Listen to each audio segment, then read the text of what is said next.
ఎన్టీఆర్ గారి విగ్రహాన్ని ఇవాల్టి రోజున ఎవరైనా ఏదైనా చేస్తే తెలంగాణలో రెచ్చిపోయి ఉద్యమాలు చేసే పరిస్థితి ఉంటుందా? హైదరాబాద్‌లో అయితే ఉంటుంది. ఒప్పుకోవచ్చు. ఎందుకంటే హైదరాబాద్‌లో ఆంధ్ర నుంచి వెళ్లి సెటిల్ అయినటువంటి వాళ్ళు అక్కడున్నారు. వాళ్ళలో కాస్త ఎక్కువే ఉంది. మిగతా చోట్ల ఎన్టీఆర్ గారి మీద అభిమానం ఉంటుంది గానీ, గొడవలు పడేంత అభిమానం ఉంటుందని నేను అనుకోవట్లేదు. మిగతా వాళ్ళు అనుకుంటే తప్పేమీ లేదు. నా అభిప్రాయంతో వివేదించే అధికారం ఎవరికైనా ఉంటది.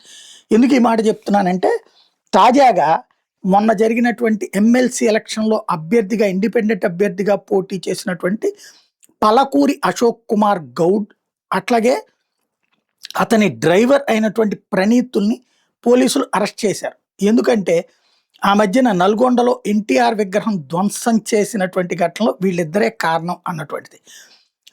వీళ్ళు విద్వేషాలు రగిల్చడం కోసం ఈ విధమైనటువంటి విధ్వంసం చేశారు.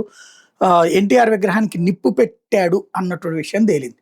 దానివల్ల ఏమొరిగింది? పోనీ ఈళ్ళు కోరుకున్నది ఏమైనా జరిగిందా? అంటే ఆ మాత్రం అవగాహన కూడా లేదన్నది అర్థమవుతుంది.